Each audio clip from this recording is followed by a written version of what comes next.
Poliisi Mukono ekutte n'eggalira omukazi agambibwa okudda ku bba n'amufumita ebisa ebyamusse. Olwo omulambo gwe n'abeera nagwo mu nnyumba okumala ennaku. Ruth Musimento ow'emyaka 30 yatemeza emabega w'emitayimbwa nga n'ogumulangibwa kwe kutta James Nsubuga amanyiddwa ennyo nga Jamila gw'alinamu abaana 2. Okusinziira ku mwogezi wa poliisi mu bitundu bya Kampala n'Emiriraano Patrick Onyango, abafumbo bano Musimenta n'omugenzi Nsubuga babadde batuuze ku kyalo Katikamu ekisangibwa mu Ggombolola y'e Namamu disitulikiti y'e Mukono. Nsubuga abadde ssentebe w'ekibiina ekigatta abavuzi ba takisi Seeta mu munisipaali y'e Mukono. Abadde ali mu kudduka ate nga wano twasingawo nga agamba itizo kagenda kutandika obulamu obupya ng'alina n'abantu abalala bamunoonya wataliwa kati bwe twalwanye n'amufumita.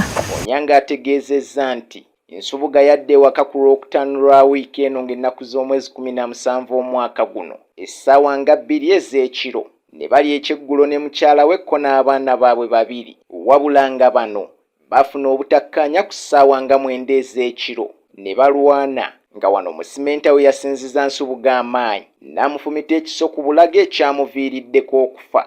Onyango agasseeko nti Musimenta yakuumidde omulambo gwa Nsubuga mu nnyumba okuva ku olwo okutuusa ku Ssande akawungeezi. Ssaawa ng'emu n'ekitundu abatuuze we baabitegedde ne bategeeza ku poliisi. Kitegeerekese nga Musimenta bwaliko abavubuka 2 be yawadde ssente n'abalagira okusima ekinnya mwe yabadde ayagala okuziika Nsubuga, ng'omu ku bano ye yatemezza ku omu ku b'akakiiko k'ekyalo, naye n'ategeeza poliisi eyasitukiddemu n'ekwata omukyalo ono ng'ateekateeka okudduka. Awo osiwe namugambidde nti omwami ono Lutalo yangambye omukyala yamugambye amusimire ekinnya nga kiwanvu kya fuuti 7 agenda kukiteekamu kasasiro. Jamila tugenda mu nsubwa nnyo nyongera okukubiriza bana NRM n'okubasaasira nti kitalo nnyo ex-minister Kibuule kubanga Kibuule yagezaako nnyo okulaba nti nno alaba obusobozi bwa Jamila n'abuzimba. Kati twagala gavumenti ku luno efeeyo n'eripoota tubuulire obuzibu ki obwaliwo era kiki kyekyaliwo okutta muganda waffe. Omulambo gwa Nsubuga poliisi yagututte mu ggwanika ly'eddwaliro e Mulago okwongera ogwekebejja ng'okunoonyereza bwe kugenda mu maaso. Onyango agambye nti ye Musimenta akuumirwa ku poliisi e Mukono ng'oluvannyuma lw'okunoonyereza waakusimbibwa mu mbuga z'amateeka avunaanibwe gwa butemu. Wabula era Onyango ategeezezza nti kwaza ennyumba y'abafumbo bano poliisi yazuddeyo engatto z'amagye, emmundu ekika kya pista enkolerere, ssaako akambe Musimenta ke yakozesezza okufumita bba n'amutta. Nsubuga era abadde muwagizi w'ekibiina ki National Resistance Movement, ssaako eyali minisita w'amazzi omubeezi Ronald Kibuule, era mu kiseera kyekimu yaliko omubaka wa paalamenti owa Mukono North mu paalamenti. Singa mulaba Nsubuga mu mukyala bwe yamusaze toyinza kugamba nti yamuzaala muki abaana bwe bigaana mute genda okola ebyo otambule ekiri kati omukyala ali mukomera yejjusa. Do you have a business trip, a study tour, a vacation, or intentions of enjoying the unique tourism sites? We introduce to you Buvuma Palm Resort in Buvuma Islands, a unique place to be for all your accommodation needs with spacious cottages, well suited in a good environment, overlooking a serene ecosystem with a rare view of Lake Victoria right from your bedroom. While at Buvuma Palm Resort, you will be treated to free sights and sounds from different bird species, monkeys, and a magnificent view of attractive rocks, palm oil plantations, boat cruises, forest walk, bicycle riding, among others.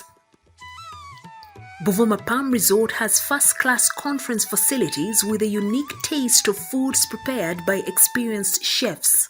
It is located in Buvuma district on the main island near the district headquarters. It also boasts of a helicopter landing pad and a playground. On your way to Buvuma Palm Resort, it's just 88 kilometers from Kampala city center to Chiindi landing site, and it's 30 minutes travel in a boat to Buvuma. You are welcome as you take the best experience of traveling on the waters of Lake Victoria with the available sailing means with either passenger boats or the magnificent modern ferry, the MV Palm.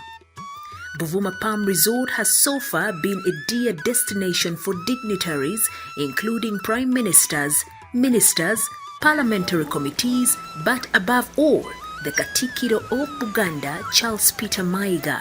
Abantu ba Buganda na ba Uganda bajjeko Buvuma bawumuleko. Waliyo hoteli ngeno Palm Resort. Bintu bya mulembe. Oli muzadde ng'okyalemereddwa ku ssomero ki mw'oyinza otwala omwana w'omwaka guno? Nsonga ki ekyakulemesezza? School fees baakusabye nnyingi? Olugendo lunene ng'ebyentambula bikyakalubye? Nandi ky'onoonya essomero erinaalabirira obulungi omwana wo? Okuviira ddala ku by'okusoma mu kibiina, okuzannya n'okutumbula ebitone, ekyokuddamu si kirala. Ly'essomero lya Prudence Junior School, Empoma Mukono lisangibwa ku luguudo oluva e Mukono okudda e Kayunga, nga wakayitako mu katawuni k'Ekisowera opposite n'Empoma Girls School. Prudence Junior School liri mu kifo kigazi bulungi era ekisirifu, ate nga lirina abasomesa abakugu ddala, ebyokwerinda ku ssomero biri gguluggulu, ebyentambula babikolako anti emmotoka ezitambuza abaana weeziri. Essomero lya Dene Boarding nga mu kaseera kano okuwandiisa abayizi kugenda mu maaso awo ku ssomero. Liwandiisa abayizi okuva ku daycare, nursery paka ku P7. Ebisale birungi ddala ng'abaana abava ewaka basasula emitwalo 3 gokka, ng'ate bo ab'ekisulo basasula emitwalo 6 gyokka. Abaana balya bulungi ne bakeera ku ssomero nga basanyufu. Bw'ayagala okuwandiisa omwana n'okumanya ebisingawo, kuba ku noti 7 noti 1 29 92 38 oba noti 773 noti 62 21. Prudence Junior School, tuwa omwana wo tumusomese, togenda kwejjusa. Our dear parents, thank you for paying us school fees, and we still need your support because education is the key. May God bless you